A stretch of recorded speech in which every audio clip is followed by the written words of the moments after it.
Merry Christmas to you all. May the Lord come to you with deep experiences of hope. In the midst of despair and darkness, may light and hope shine in your life.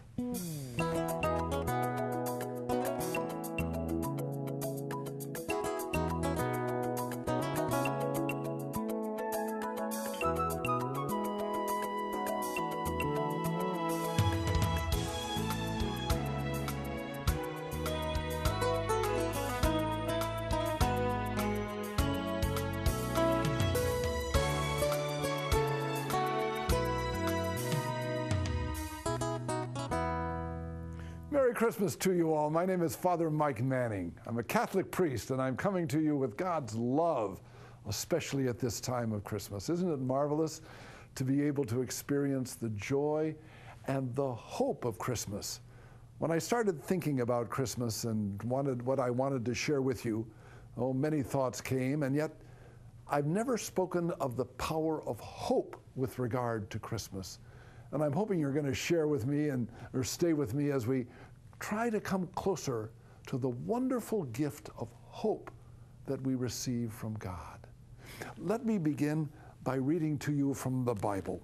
And I'm going to read to you not necessarily from the account of Matthew and Luke about the birth of Christ, but let's go just a little bit before the birth of Christ into the story of Zacchaeus. And as he was proclaiming to the world the wonder of what it means for Christ to come into the world with hope. Listen to this. This is the canticle of Zechariah. He promised through his holy prophets long ago that he would save us from our enemies, from the power of those who hate us. He said he would show mercy to our ancestors and remember his sacred covenant. With a solemn oath, he swore to our ancestor Abraham. He promised to rescue us from our enemies and to allow us to serve him without fear, that we might be holy and righteous before him all the days of our life. Zechariah experienced the promise of Christ coming into the world, and he was filled with hope, a hope that was fulfilled with the presence of Jesus. I'm praying that on this Christmas, you are going to experience that renewal of hope, that maybe the problems of finance are starting to really push you down. Maybe there's relationships that you're having in your life that are going sour. Maybe there's a dream that you've always had in your heart, and it never seems to be able to come to fruition. It always seems to be just kind of falling short. I want you to experience Jesus today coming to you in all of the brokenness and all of the fear and all of the confusion and maybe even the depression, and experiencing God saying, I give you hope and I give you life. Whenever I speak of hope at Christmas time, I think of a little child. Oh, you can see it in films, or you can see it when you're looking around at the children as they're anticipating the coming of Christ on Christmas and the coming of so many of the gifts that they want to receive. The eyes of a child at Christmas are what Christmas is really about, are really the heart of hope. And what do they hope for? Well, they hope for presents, don't they? They're hoping that when they come down on Christmas morning or Christmas Eve, that there's going to be all kind of presents under the tree, and they're thinking, oh gosh, I wonder if I'll get that bike, I wonder if I'll get that computer, I wonder if I'll get that dress or that piece of electronic wonder. And what is it in their eyes beyond just those material things? It's the raising of our hearts as we watch them to something new and fresh and alive in our own life. And it's the word of hope. That we can see in their eyes a reflection of what we need to have in our own hearts. That we are people filled with hope. Now, I know that as I say that to you, you're thinking of the problems, the the divorce that you're going through, the sickness that the doctor has said something is really difficult, and perhaps there isn't much hope with even medicine to help you. Perhaps there is this struggle with a sin that seems to be holding on to you, and all you try to let go of it. Maybe it's drugs, maybe it's drink, whatever it is. You're really feeling overwhelmed. And I want to say to you today that if Christmas means anything beyond the lights and the gifts, it means the eyes of that child that look with hope and say to you through their eyes that Jesus is your hope. Jesus is the word that comes into your life. And oh, I can't say to you all of a sudden the finances are going to be marvelous. I can't say to you all of a sudden the sickness might go away. I can't say to you all of a sudden the relationship that's broken is all of a sudden going to come together. I can't say that to you. But I can say, through the power of what Christmas means, God's love can touch your heart and say, I love you. I love you even in the brokenness, even in the fear, even in the anger. I love you. And that touches your heart. And suddenly, in the reality of that love, you can have hope. You can have hope of something deeper and richer in your life. The hope of a child is seen also in a very beautiful way in the hope of Mary, the mother of Jesus.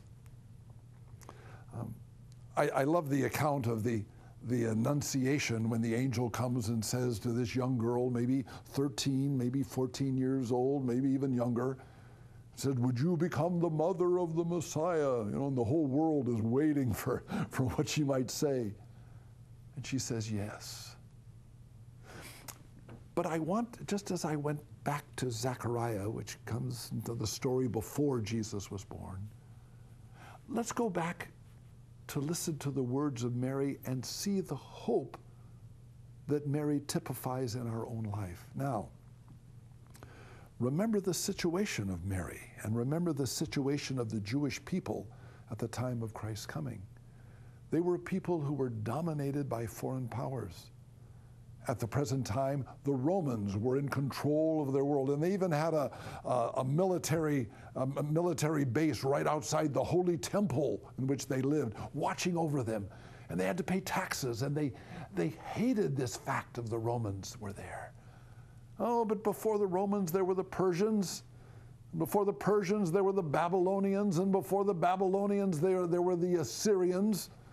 And before that, there was a division after King David had been in. There was a division between the north and the south. And everything seemed to be falling apart for the Jewish people. And they longed for someone to come and bring it together. They hoped that God was going to be able to bring a change in their life. And Mary, this young Jewish girl, is there confronted by an angel, asked if she will become the mother of the Messiah, and what went through her mind as she heard this question coming to her. And I think it's mirrored in some of the words that Mark says. And he has Mary speaking to us, and listen to what Mary says. God has stretched out his mighty arm and scattered the proud with all their plans. He's brought down mighty kings from their throne and filled up the lowly. He's filled the hungry with good things, and the rich he has sent away empty. And then here, listen to this hope, this struggle of where is God with all the brokenness of our nation and our people? Where is that hope? And she says this. He's kept his promise, a promise he made to our ancestors, to come to the aid of his servant Israel. He's remembered to show mercy to Abraham and to his descendants forever. Mary was able to experience the fulfillment of the hope that she felt in her heart and knew that God was faithful, and she could believe with all of her heart that God was a God of faith and hope. Now, I'm going to come back to you in just a moment I want you to listen to this message that I'm going to be sharing with you. And I want you to be able to think of all of the aspects of how hope can come and make this Christmas an experience of love and new life that you never experienced before. Now, listen to this special message. We're going to be right back, sharing the power of what real hope is about.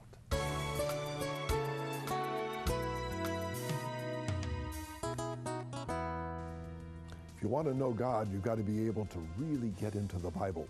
Whether it's the Hebrew Bible or the Christian Bible, we go into these words of God, and all of a sudden we experience God touching our life in a great way. One of the really contemporary ways of doing that is, well, certainly using that book, but also using a very contemporary way of expressing the Bible through a CD. I have a searchable Bible on the contemporary English version. I'd like to send this to you for your donation to help us continue our ministry here. It's a fabulous, fabulous experience that I've been using, to be honest with you, for several years, this very version. It's wonderful because you can go into this, and if you need to find a book, a chapter, a verse, you write that in, you punch search, and bam, it comes right up. You can then take that, because of the wonderful world of digital experience, and copy that into mails and other experiences. This searchable Bible is a Windows experience. Not only does it have the whole Bible, but when you go into this, you can start also to find an encyclopedia. You can find maps. There are several maps that give real clear pictures of what the world is like today and what it was like in the times of Jesus and in the times of the patriarchs. It also gives you a chance of going through the entire Bible in the course of a year, just setting up the course for you, opening up the door of allowing this Word of God to come at you in a fresh and exciting way. Remember, we really need your support to continue our ministry. I'd like to have you receive this for your gift and allow us to be able to share the good news. Please, there's the address, there's the telephone number. Get in touch with us right away.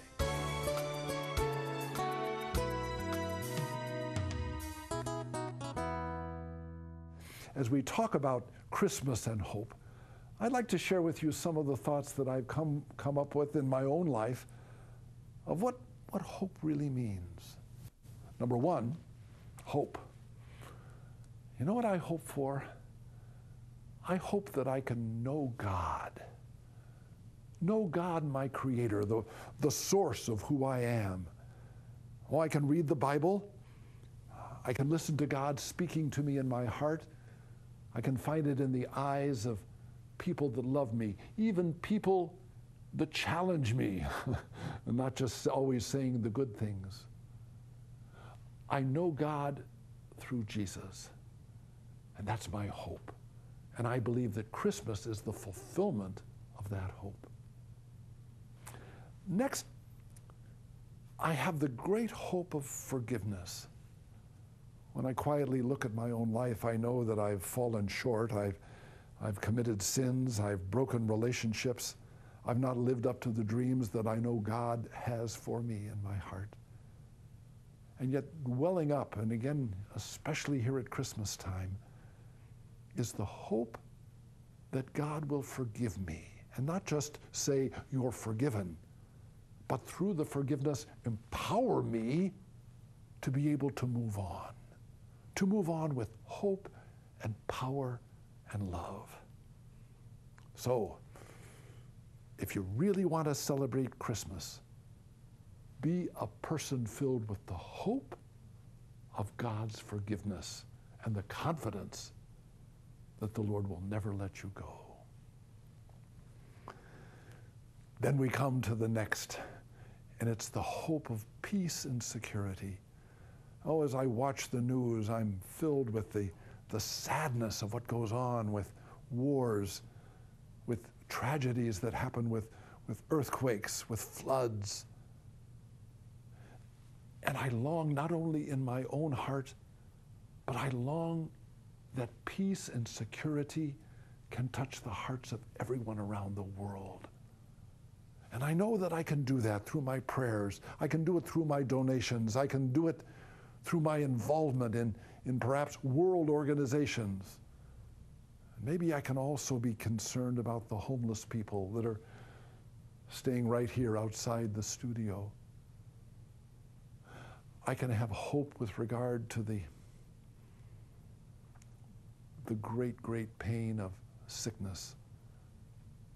I can believe that God will touch me as Jesus touched the leper, that Jesus can touch me like he touched the young girl that was dead and bring me to life. And Jesus can enter into my confusion and fear with peace and forgiveness. That's what Jesus is about. The next thing that I believe in with regard to hope is the hope of acceptance by God. Oh, I so much want to be accepted. I want people to like the television program. I want more people to watch the television program. I want to be able to feel in my deep heart that with all of my craziness, with all of who I am, that people believe in me and they accept me. And Christmas means that, especially with a little child coming into a rejected motel, into a cave, into being totally thrown out by the world. And we know of God's love even to the rejected. And so I want to be accepted. So I can look at that little child in the crib and say, thank you for loving me. Thank you for loving me in my fears and my loneliness. That's that acceptance we're looking for. The next thing that I hope for is to be able to use my talents. It's so important in our life to be able to use talents. And sometimes I'm afraid to use my talents because people might laugh at me, people might misunderstand me. And again, I want to be accepted by other people. And yet I so long to be able to use the gifts that God has given me, and that's my hope. And that's what I hope is the message you're hearing here on Christmas, of God coming to you and saying, yes, you may now reach out into the world and change the world by the gifts that I've given you and bring about a new renewal of our life. The next thing is the hope for fire. There's so much of life that we do just by getting by. So much of our life is filled with fear. So much of our life is filled with just kind of a rut that we're going through. You know, I'm just kind of doing this because everybody wants me to do it, and it's the only way that I'm going to get money. It's the only way that I'm going to get by. And so many times, we're lacking a fire in our life. A fire that says, whoa, I want to wake up today and I want to go out and allow those talents that I was talking about to be able to touch the lives of many people. It's so important that in our life, we are people that are filled with fire and not just held back by the ordinary. When I think of Jesus, I think of a person of fire, and I think of the one to whom I want to give my life and beg him to send that Holy Spirit into my life to put me on fire. Jesus was so much in love with his Father. We hear him wandering from this town to that town, willing to stop and care for a leper, willing to care for people that were dead, willing to care for people who were rejected, like let's say, we could even say the centurions or the Gentiles. God was continually in Jesus filled with fire. And brothers and sisters, if a gift could come to us at Christmas, a gift that would be more than maybe $1 million or a big house, wouldn't it be marvelous to receive the gift of the fire of love and the gift of the fire of the using of the talents that God has given us to change the world? Hope for fire, hope for drive, hope for something brand new that pushes you with, well, no matter how long you have to live, for the rest of your life, you're pushed into that fire. So many times I think of people who are going to church, and they walk into church and it's, oh, I'm going into church, oh, Father, here I am like this, and they're listening and they're complaining about the sermon, they're complaining about the lack of heat or the lack of air conditioning, and they're complaining about the people around them, and they don't understand that the real life of what the church is about is being on fire with listening to the Word and receiving the Lord in the Eucharist with love. I love people that are on fire, that are able to go to a basketball game or a football game and be so thrilled with that they spill their beer and their condiments all over the place because, oh, someone just made a basket or someone just did something great. You know? Oh, Lord, fill me up with the hope of the fire of knowing that you love me and you've given me salvation. And in that salvation, my life has turned completely around. The next thing that I'm filled with Christmas hope about is the hope of miracles. Oh, I know that so many people are saying, oh, miracles don't happen. It's just something that happened in the Bible a long time ago. But I believe in miracles. I believe that God can enter into the sickness of your body right now and change that. I can believe that God can bring a healing in that marriage that is having such a tough time of reaching success. I believe that God can do a miracle with someone whose life is totally depressed. They don't have any hope, any vision. And a miracle can happen so that people will walk around and say, whoa, what happened? Where did that come from? That is totally out of the realm of what is possible. The change that happened with the healing, with the union, and again with the fire that happens in a person's life to use great things that God has given you to touch the lives of others. And what is my final hope? Oh, there are many hopes that we have in the world, but when I start thinking about one of the real foundations of my hope, which is the meaning of Christmas, it's the belief that when Christ came into the world, he opened up the doors to the reality of a life that will never end. That you and I, even in our struggles in this world, have the hope of living forever in heaven. That's what Christ means when he comes into our world and is born on Christmas here in this time. He reaches into us and stirs in us like a big stick that is put in a pot, and we're stirred to a deeper and deeper awareness that we are people loved by God, not just now, but brought in to a life that will never end. That when we die, our bodies might be in the grave, but we are going to be raised up in the Spirit to be with God. And then these bodies are going to be able to be brought back to the fullness of the second coming. Brothers and sisters, have hope. In Jesus, our infant Savior, we live forever and are filled with hope.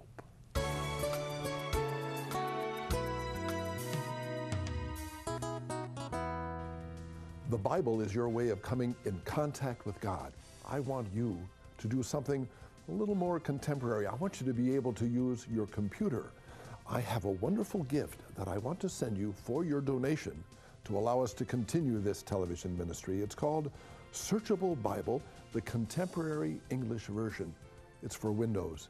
It's a chance for you to be able to search and find out those places in the Bible that you've been questioning. It's also a wonderful way of getting an encyclopedia, a map of what happens in the Bible. Also a chance to be able to study the entire Bible over the course of a year, a lesson plan to do that. Please, remember, we need your help, and allow me to help you with this gift for your gift. the Searchable Bible Contemporary English Version. Write, call right now.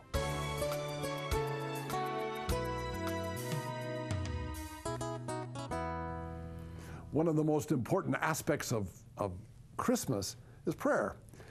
Hopefully you get a chance to go to Mass, you go to your church, and you proclaim in public your faith in the love of God, your faith in the hope that Jesus brings into our world. That's what I hope you're thinking about. Would you, at this Christmas time, please pray with me as we ask God to enter into all of these intentions. Dear Lord, I believe, especially through the hope that you give us at Christmas, that you're willing to enter into the lives of people that are hurting and bring about miracles, bring about great changes. You're even able to give us hope in things that are totally, totally opposite of hope. Come into our friends, come into our family with your life and your love. And now may Jesus' love for you always make you smile.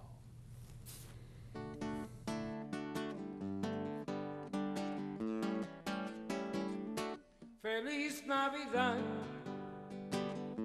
Feliz Navidad, Feliz Navidad, próspero año y felicidad. Everybody, Feliz Navidad, Feliz Navidad, Feliz Navidad, próspero año y felicidad. I want to wish you a Merry Christmas. I want to wish you a Merry Christmas. I want to wish you a Merry Christmas from the bottom of my heart. Yeah. I want to wish you a Merry Christmas. I want to wish you a Merry Christmas. I want to wish you a Merry Christmas from the bottom of my heart. Feliz Navidad, Feliz Navidad, Feliz Navidad, próspero año y felicidad. Feliz Navidad, Feliz Navidad, Feliz Navidad, próspero año y felicidad. I want to wish you a Merry Christmas. I want to wish you a Merry Christmas. I want to wish you a Merry Christmas from the bottom of my heart, yeah. I want to wish you a Merry Christmas. I want to wish you a Merry Christmas. I want to wish you a Merry Christmas from the bottom of my